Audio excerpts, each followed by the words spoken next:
இருக்கீங்க? நான் நல்லா இருக்கேன், நீங்கள் நல்லா இருக்கீங்க. அப்புறம் வந்து இன்றைக்கி என்னென்னா ஒரு முருங்கைக்காய் வச்சு உங்களுக்கு ஒரு கிரேவி போட போகிறேன். அதுக்கு என்னென்னா ஒரு 4-5 முருங்கைக்காய் எடுத்து கட் பண்ணி நல்லா வந்து தண்ணி ஊற்றி உப்பு மஞ்சள் போட்டு அவிச்சு இந்த மாதிரி வச்சுருக்கேன். அவிச்சு நீங்கள் இந்த மாதிரி உங்களுக்கு தேவையான முருங்கைக்காய் எடுத்து அவிச்சு இப்படி கொஞ்சம் தண்ணியோட உப்பு போட்டு அவிச்சு இப்படி வச்சுக்கோங்க. நல்லா பாருங்கள், முருங்கைக்காய் நல்லா இப்படி வேக வச்சு எடுத்து வச்சுக்கோங்க. இனிமேல் நம்மளுக்கு அதுக்கு என்னென்ன பொருள்னு சொல்கிறேன். 2 தக்காளி எடுத்து இப்படி அரைச்சி இப்படி ஜூஸ் மாதிரி வச்சுக்கோங்க. ஓகேங்களா? அதுக்கப்புறம் தேங்காய் வந்து ஒரு அரை மூடி தேங்காய், 1.5 ஸ்பூன் சோம்பு, 1 ஸ்பூன் சீரகம் டீஸ்பூனுக்கு எடுத்து இது நம்ம அரைக்கணும் பார்த்துக்கோங்க. அதுக்கப்புறம் ஒரு டீஸ்பூன் காஷ்மீர் சில்லி, இந்த 1 டேபிள் ஸ்பூனுக்கு வெறும் சில்லி பவுடர். ஓகேங்களா? வெறும் சில்லி பவுடர் 1 ஸ்பூன் வச்சுருக்கேன். நம்ம ஃபேவரட் மிளகாய் 2, அப்புறம் வெங்காயம், தாளிக்கிறதுக்கு எண்ணெய், கடுகு, கருவேப்பிலை, வெங்காயம், சின்ன வெங்காயம் இப்படி இருக்குன்னா நல்லா நிறைய நறுக்கி வச்சுருக்கேன். நீங்கள் பல்லாரியாக இருந்தால் ஒரு பெரிய பல்லாரி 1, அதனால் இப்படி சின்ன வெங்காயம், சாம்பார் வெங்காயம் இருந்தால் அது நல்லா இப்படி ஒரு சின்ன கிண்ண அளவுக்கு நறுக்கி வச்சுக்கோங்க. இதுக்கு தேவையான பொருட்கள் வச்சு உங்களுக்கு எப்போ நான் என்னென்ன போடுறேன்னு காமிச்சு உங்களுக்கு சரியாக இருந்துச்சு பார்த்தீங்களா? அதை போட்டு லைட்டாக சுற்றிட்டு அப்புறம் தேங்காய் போட்டு அரைச்சி நான் எடுத்துக்கிறேன். ஓகேங்களா? எதையெல்லாம் எப்போ போடுறேன்னு உங்களுக்கு சொல்கிறேன். ஓகேங்களா? அடுப்பு பற்ற வச்சுட்டு எண்ணெய் ஊற்றிக்கோங்க. ஓகேங்களா? 2 ஸ்பூன் எண்ணெய் ஊற்றிட்டு சூடான ஒன்று எப்படி நான் போட்டு முருங்கைக்காய் நல்லா உங்களுக்கு இப்போ முருங்கைக்காய் சீசன். முருங்கைக்காயில் யாருக்கு அதுக்கு இருக்குன்னு முருங்கைக்காயில் நல்லா உங்களுக்கு சத்து இருக்குது பார்த்துக்கோங்க. முருங்கைக்காய் சூப்பு கூட ஒரு நாள் உங்களுக்கு முருங்கைக்காய் சூப் போட்டு காமிக்கிறேன். கடுகு 1 ஸ்பூன் கடுகு, அப்புறம் வந்து கடுகு போட்ட உடனே நம்ம இன்றைக்கி சீரகம் எதுவும் போடலை, அதனால இன்றைக்கி கடுகு போட்ட உடனே இன்றைக்கி காஞ்ச மிளகாய் 2 பச்சை மிளகாய் போடுறேன். கடுகு அப்புறம் வந்து வெங்காயம் போடுறோம். வெங்காயம் போட்டு வதக்கணும். வெங்காயம் போட்டு நல்லா வதக்கி கடுகு கருவேப்பிலை வெங்காயம் போட்டு நல்லா கண்ணாடி பதம் வதக்கி அப்புறம் நான் என்னென்னலாம் இதெல்லாம் சேர்த்து மசாலா தேக்கன்னு பார்ப்போம். என்ன? ஓகேங்களா? நல்லா சூப்பராக இருக்கும். நல்லா சாதத்தில் போட்டு சாப்பிட்றதுக்கு சூப்பராக இருக்கும். கண்ணாடி பதம் வந்தவுடனே நம்ம வந்து அதில் மஞ்சள் போட்டு நம்ம அவிச்சிட்டோம். இந்த எண்ணெயில் வந்து என்ன பாருங்க, இந்த மாதிரி கண்ணாடி பதம் வந்தோடனே இந்த காஷ்மீர் சில்லி, இந்த நம்ம சில்லி, இந்த உத்த பொடியை போட்டு நல்லா அதோட சேர்த்து இப்படி ஒரு கிண்டுக்குங்க. சரிங்களா? இப்படி நல்லா கிண்டி பச்சை வாசனை போகிற வரைக்கும் நல்லா இப்படி கிண்டிட்டு அப்புறம் வந்து அந்த மசாலா நல்லா இப்படி பச்சை வாசனை போன பிறகு நம்ம தக்காளி இப்போ வந்து இந்த பாருங்க வெங்காயத்தோடு சேர்ந்து நம்மளுக்கு அந்த மசாலா நல்லா பச்சை வாடை பேசி பார்த்தீங்களா? இப்போ நம்ம அந்த அரைச்சி வச்சு தக்காளி இப்போ தான் ஊற்றணும் பார்த்துக்கோங்க. தக்காளியை வத்தப்பொடி போட முன்னாடி ஊற்றிடக்கூடாது, பிறகு அது பச்சை வாடை போகாது. இப்போ நல்லா நம்ம போட்டு பாருங்கள். இனிமேல் இதை போட்டு கொஞ்சம் நேரம் நம்ம இப்படி கிண்டி தக்காளி போட்டு நல்லா இந்த தக்காளி கொஞ்சம் நல்லா செம்மியாக அதோட மசாலாவோடு இப்படி வந்துட்டு பார்த்தீங்களா? திரண்டு வரத்தமே இதில் வந்து சோம்பு சீரகம், தேங்காய் அரைச்சிருக்கோம் பார்த்தீங்களா? அந்த விழுதையும் நம்ம போட்டுடணும். ஓகேங்களா?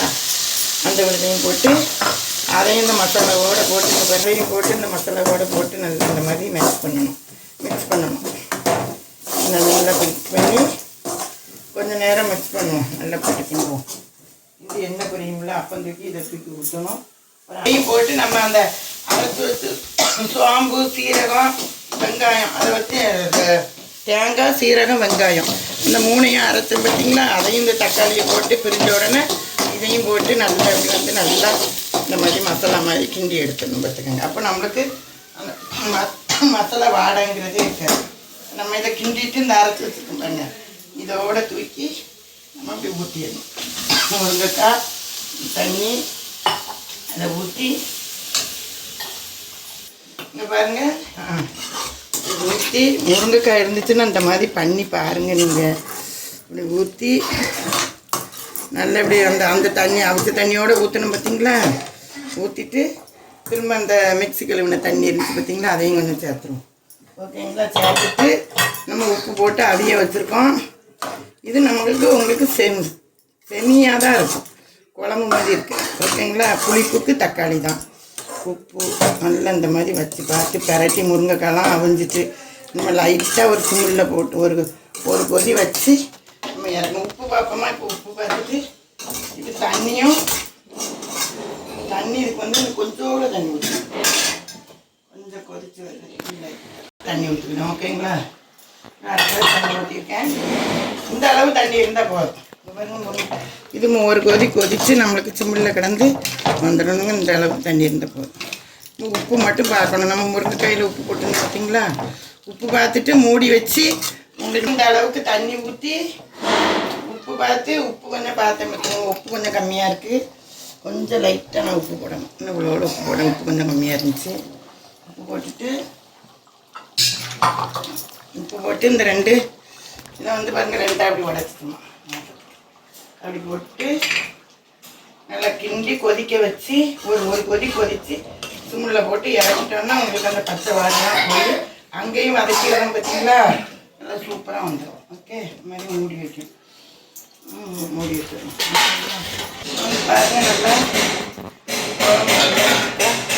கட்டியாக நல்லா பிரிஞ்சு வந்துட்டு இந்த மாதிரி வரச்சில் நம்ம லைட்டாக மல்லி இலை இருந்தால் மல்லி இலை, நான் கருவேப்பிலை, நான் இன்றைக்கி கருவேப்பிலை போடுறேன். ஓகேங்களா? இது 2ல் ஏதாவது ஒன்று போட்டு என்கிட்ட அது இல்லை போடுறேன். போட்டு வச்சு இப்போ நம்ம வந்து இப்படி செமியாக பாருங்க இப்படி பார்த்தீங்களா? இப்படி அள்ளி வச்சு இப்படி ஊற்றி சாப்பிட்ற மாதிரி.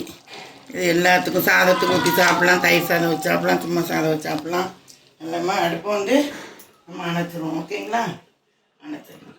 இது வந்து முருங்கைக்காய் மசாலா கிரேவி. ஓகேங்களா? முருங்கைக்காய் மசாலா கிரேவி நீங்கள் இப்படி வைங்க. முருங்கைக்காய் குழம்புலாம் புளி ஊற்றி வைப்போம். அப்புறம் மட்டன் குழம்பு மாதிரி நிறைய முருங்கைக்காயெலாம் நான் 2-3 போட்டிருக்கேன். நீங்கள் போய் பாருங்கள். எடுத்துட்டு நம்ம முருங்கைக்காயோடு அப்படி எடுத்து வச்சு முருங்கைக்காயோட எடுத்து குழம்போட வச்சு ஊற்றி ஹைலைட்டாக நம்மளும் சாப்பிட்டு பார்ப்போம். ஓகேங்களா? நீங்களும் இந்த மாதிரி எடுத்து வச்சு சாப்பிட்டு சுட சோறு பண்ணி ஆவி பறக்கு. இப்போ நல்ல முருங்கைக்காயும் வந்திருக்கு. இந்த மாதிரி அதில் இப்படி வச்சு முருங்கைக்காய் வச்சு இப்போ சாதத்தோடு பிரட்டி ரொம்ப சூடாக இருக்க காயும் நல்லா இப்படி எடுத்து வச்சு அந்த முருங்கைக்காயும் நல்லா இப்படி எடுத்து சாதத்தோடு வச்சு நல்லா இப்படி சாப்பிடுங்க. இன்னும் அந்த உப்பு காரம் புளிப்பு எல்லாம் சாப்பிட்டு உங்களுக்கு நல்லா அந்த முருங்கைக்காயில் இரும்பு சத்து இருக்குது. எல்லாம் முருங்கைக்காயில் பல விதமாக வைக்கலாம் பார்த்துக்கோங்க. இன்றைக்கி முருங்கைக்காய் மசாலா கிரேவி வச்சுருக்கேன். வச்சு இது மாதிரி நான் போட்ட மசாலா மாதிரி போட்டு இப்படி பண்ணி சாப்பிட்டு பார்த்துட்டு எப்படி இருக்குன்னு சொல்லுங்கள். ஓகேங்களா?